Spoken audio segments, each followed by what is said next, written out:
रामायण, महाभारत, भागवत पुराण, कल्कि पुराण सहित कई ग्रंथों में भगवान परशुराम अवतार की कथा का वर्णन किया गया है। भगवान विष्णु के 10 अवतारों में छठा अवतार कहे जाने वाले भगवान परशुराम को विष्णु जी का आवेशावतार भी कहा जाता है। परशुराम जी को भगवान विष्णु व शिव का संयुक्त अवतार माना जाता है, क्योंकि शिव जी से उन्होंने संहार लिया तो विष्णु जी से उन्होंने पालक के गुण प्राप्त किए। अध्यात्म रामायण में बताया गया है कि राक्षसों ने क्षत्रिय का रूप धारण करके जन्म लिया व पृथ्वी पर अनाचार व अत्याचार करने लगे। यह देख भगवान विष्णु ने परशुराम का अवतारण किया और दुष्ट राक्षसों का कई बार नरसंहार किया। भगवान परशुराम ने पृथ्वी को राक्षसों के भार से मुक्त किया। परशुराम अवतार का मुख्य उद्देश्य पृथ्वी से पाप का अंत करना है, साथ ही भगवान विष्णु के अंतिम अवतार कल्कि को शिक्षा प्रदान करना है। भगवान परशुराम की भूमिका को देखते हुए उनका जीवन काल कलयुग के अंत तक निर्धारित माना जाता है।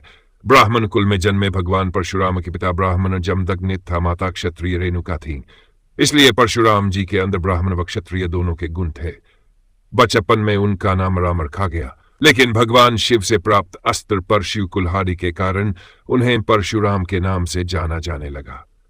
इनका जन्म स्थान मध्य प्रदेश के इंदौर में जनापाव नामक पहाड़ियां पर माना जाता है।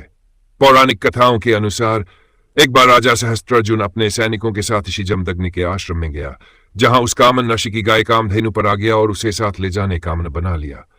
जमदग्नि के मना करने पर सहस्त्रार्जुन ने आश्रम तहस नहस कर दिया और गाय साथ लेकर चला गया। भगवान परशुराम को जब इस बात का पता चला तो वह क्रोधित हो उठे। उन्होंने सहस्त्रार्जुन का वध कर दिया व कामधेनु गाय को वापस ले आए। इसके बाद पिता अश्वमदग्नि के कहने पर परशुराम जी तीर्थ यात्रा पर चले गए। सहस्त्रार्जुन के पुत्रों ने अपने पिता का बदला लेने के लिए श्री जमदग्नि के आश्रम पर हमला बोल दिया व जमदग्नि का वध कर दिया। जब परशुराम तीर्थ यात्रा से वापस लौटे तो उन्हें पिता की हत्या की खबर मिली, जिसके बाद उनका गुस्सा 7वें आसमान पर पहुंच गया। उन्होंने महिष्मती नगरी पर आक्रमण कर उस पर अपना अधिकार कर लिया। इसके बाद उन्होंने एक के बाद एक ईजीएन बार राजा सहस्त्रार्जुन के क्षत्रिय वंश का पृथ्वी से विनाश कर दिया। यही नहीं, क्षत्रियों के रक्त से स्थल पंचक क्षेत्र के 5 सरोवर भी भर दिए और अपने पिता का श्राद्ध सहस्त्रार्जुन के पुत्रों के रक्त से किया। परशुराम जी का क्रोध देख महर्षि चीक प्रकट हुए और उन्होंने परशुराम जी को ऐसा घोर कृत्य करने से रोका, जिसके बाद परशुराम जी ने अश्वमेघ महायज्ञ किया और सप्तद्वीपयुक्त पृथ्वी महर्षि कश्यप को दान कर दी।